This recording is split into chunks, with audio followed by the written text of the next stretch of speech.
Интеркултура, интеркултура. Ова е ново издание на шорткастот Интеркултура, а мој денешен гостин е Милутин Станчич, припадник на српската заедница, граѓански активист, публицист, интелектуалец кој што се застапува за правата на заедницата. Милутин, ви го честитам Свети Сава, вашиот национален празник. Во таа смисла, ова е одличен повод да ве прашам колку сте задоволни од остварувањето на правата на српската заедница во Северна Македонија? Културните, образовните, јазичните. Благодарам на поканата. Особена мотивираност ме движеше во подготовката на тоа да нешто ново се осознае, прифати разговорот и нешто каже. Меѓутоа, во стартот морам да кажам дека некако навраќајќи се наназад, ценејќи и вашата активност низ интелектуалната призма, функционерската подоцна, и сега се прашувам дали човек со својот ангажман и голем придонес може да ги смени општествените околности во земјава или остануваат работите такви какви што се, и сведоци сме дека навистина тие аномали во културниот, образовниот наш општествен живот се такви и не се променуваат. Така делумно го давам и одговорот на ова ваше прашање дека состојбата е можеби и полоша, а нонстоп се говори за некакви одлични билатерални односи, за некаков напредок, а всушност никој не се занимава со теренската активност и суровите бројки што на терен се наоѓаат. Така да, едно е што декларативно правата постојат, меѓутоа до нивното остварување многу е далечна таа цел и многу е далеку таа остварливост на терен. Каде ги лоцирате најгорливите проблеми? Со што се соочува српската заедница? Па да речеме, да почнеме од образованието, воведене во време на мандатот на министерот Арбер Адеми 2019 и изборниот модел јазик и култура на србите 2 пати неделно од 3 до 9 оделение во основното образование во земјава. Меѓутоа се соочуваме со тоа дека во руралните средини се даваат анкети и се остваруваат групи за реализација на оваа настава.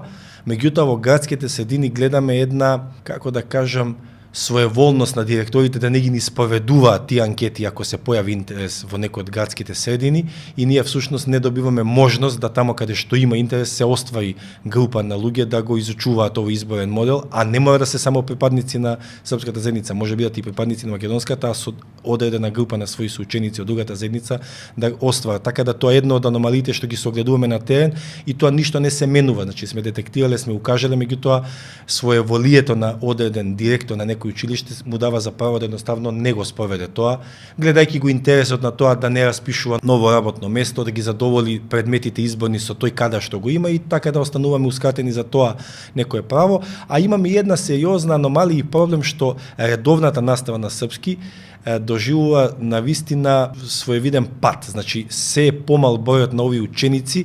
Од една страна има реакции дека и лошо што се вовели изборниот, бидејќи го загрозува редовниот процес. Меѓутоа, тоа е по мене неточно и лошо, бидејќи е добро сите помали бројни заедници да имаат право на изборен предмет, а гледајќи го квалитетот на наставата, прашање и што се добива со таа така наречена редовна настава. Тоа е импровизација од настава. Прашање дали се изведува сите стручни предмети на тој јазик, иако децата тоа не го добиваат, а знаеме дека немаме кадар за тоа. Прашање дали со тоа само исцртуваме некои своји идеи и граници, а немаме квалитет настава. Подобро е можеби да биде редовната настава на македонски, а да добијат припадниците на заедницата некои основи за својата култура и јазик, а факт е дека немаат никакво поимање, и тоа е можеби подобрен модел него во 3 основни училишта да има редовна настава, да биде ускратен на правото на изборниот модел. Така да тоа е по мене еден од детектираните проблеми видливи на терен, широм земјава, бидејќи сум физички присутен, а друго останува исто гочливо прашањето иако се реши црковниот проблем и канонските нивни одредби, и тие некако добро беа упакувани со политички речник дури од црковните великодостојници, меѓутоа факт е дека србите повторно се ускратени за некоја своја автентична локална култура, автентичен можеби литургискиот јазик, можеби да и не црквенословенски, меѓутоа лишени сме за некое богослужено место каде што ќе можеме автентично не само за Свети Сава, него и за други српски светители, празници, обичаи да го негуваме на некој свој начин, и пак сме ускратени за тоа право, иако е вака нели решено решен проблемот и останува исто гочливото прашање да одредени спомен костурници ширум земјава исто бидат ускратени за посета на наши припадници кои не ни знаат дека постојат. Прво нема информација за нив, а потоа и прашање дали своеволно ќе ти биде дозволен пристапот и достапноста на овие места. Секогаш кога има одбележување на значајни настани, се крева помпа, на високо државно ниво се одбележуваат тие настани, до таа мера да речеме одредени политички фигури или интелектуалци покажуваат и одредена, да кажеме, завист или повикуваат на неправда. Демек, српската заедница може да ги оствари своите права за разлика од другите, особено оние губитници низ светските војни.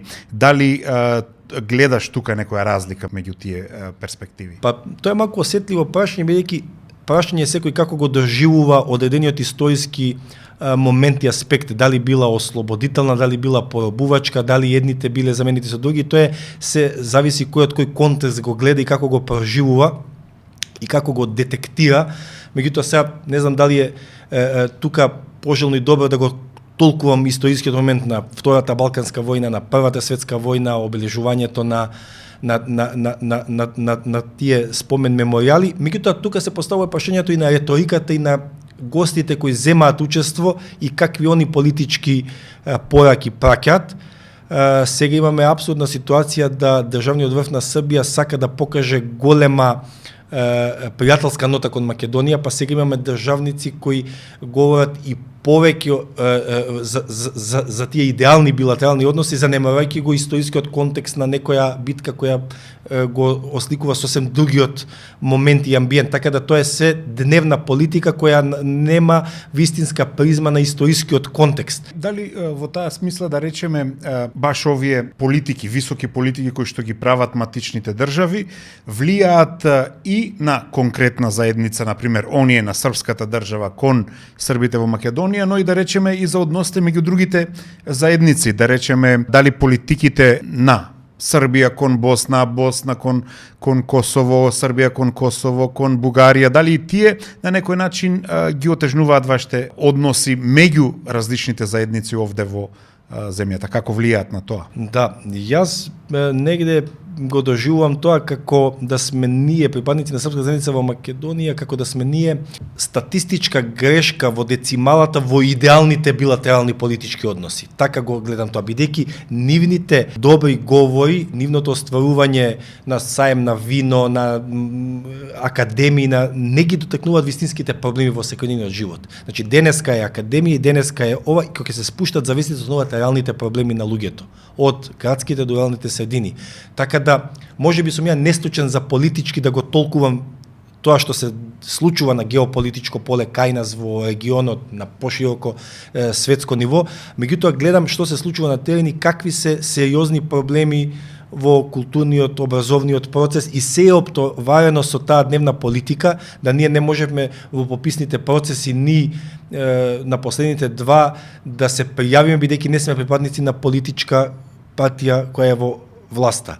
Наставничкиот кадар по училиштата исто мора да добие виза, нели, за учество во тој процес и ние гледаме дека всушност тие резултати се доаѓаат на наплата. Значи тој лош наставнички кадар, осипањето на бројот на деца всушност доведува до една ситуација да едноставно србите ги снемува на мапата, а вамо имаме успон, нели, на политичкиот амбиент и на добрососедските односи, па дури, нели, можеби и во оцената на македонските интелектуалци дека всушност се посрбува амбиентот, дека добива на тежина, всушност можеби тоа геополитички така и за нивните политички аспирации. Меѓутоа на терен србите навистина се смалуваат и некако остануваат една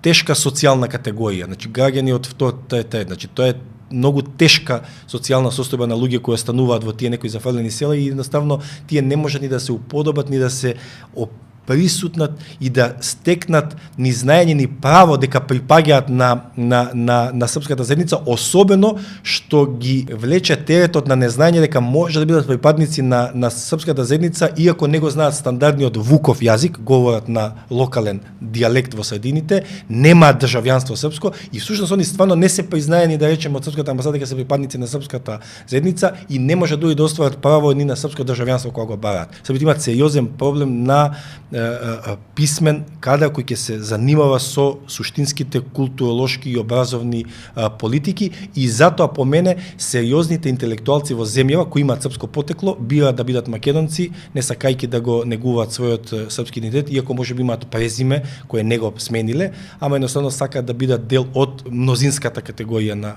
граѓани. Во овој момент српската заедница еве има вице-премиер, ниедна друга заедница досега не добила толку висока позиција. Дали очекувате дека можеби таа позиција која што порано допираше само до министерски или заменик министерски места може сега некако позитивно да влијае за сите овие теренски состојби кои што ги споменавте? Мислам дека суштински ништо не е сменето. Можеби е мал периодот од назначувањето и од формирањето, меѓутоа фактички не гледам ни некои резултати, осем протоколи, извршување на некои обележување на датуми кои го правеше и претходниот состав на тоа министерство. Не гледам некое значително исчекорување, не гледам ни некоја визија и знаење што е програмата и каде ќе се остварат тие видливи резултати, така да засега местото е титуларно добро, покажува некоја политичка расположивост, меѓутоа засега ништо тоа на српската заедница во Македонија не им донесе некое видливо подобрување. Соработувате ли со другите заедници за да настапите заедно во идентификувањето на проблемите, а со тоа и решенијата, и дали имате некаква иницијатива во тој поглед? Имаше, дел СПОНА, организацијата од која ја представувам, формираше пред неколку години форум на немнозински заедници, каде што има влашка, ромска, српска, бошњачка невладина организација. Има одредени резултати, цели, задачи, платформи, програми. Мислам дека и бара средба и што да биде интересно, мислам дека и остварија средба со вице-премиерот, ама само нашиот представник не беше присутен. Разговараме се сретнуваме, меѓутоа ја не сум сведок дека некои видливи проектни резултати остваруваат овие невладини за да бидат видливи во нашето општество и да негде ги видиме тие мерливи резултати на терен. Тоа е моето перцепирање на работите. Кој е вашиот личен став или доколку сте вршеле некакви истражувања, да речеме, позицијата на српската заедница или на дел од српската заедница во Македонија околу усвојувањето на уставните промени? Дали ви имате против вклучувањето и на другите заедници во преамбулата? Бугарите, но и црногорците, хрватите, египјаните и другите кои што треба да влезат? Па тоа е малку осетливо политичко прашање, ама секогаш мислам дека некако кога ги завземаме тие ставови, ние имаме предвид одбранбената некако позиција и загриженоста на македонскиот етнички корпус и некако кога ги завземаме тие ставови, некако како да сме повеќе загрижени и го делиме мислењето на мнозинската перцепција, на медиумската слика што се перцепира, а како срби можеби баш треба да имаме контра гледиште, да баш имаат можност да влезат во уставот и тогаш да се видат и нивните и права и припадност, а тогаш ќе го видиме и вистинскиот амбиент и меѓу македонците кои можеби имаат прикриени идентитетски разлики, кои можеби припаѓаат и таму и на едната и на другата страна. А сега, гледајќи ги, ние немаме права перспектива колку се тие. За последниот попис покажува некоја значителна поголема бројка, а од друга страна па сега се доведува секогаш под знак прашање вистинитоста на оние бројки на луѓето што имаат бугарско државјанство, дали се тие реално бугари, дали се тука, кој е тој број, дали го оствариле тоа свое право само заради економски причини, заради патување во Европа или навистина имаат свој корени. Така да тоа е, како да кажам, специфичен, осетлив момент и по мене може би е подобро да бидат дел од уставот за да ги остварат своите права и да бидат, како да кажем, и они припадници на, како и сите други заедници во земјава, помалу бројни. Захвалjujem вам на гостување. Фала ви. Intercultura, intercultura, intercultura, intercultura.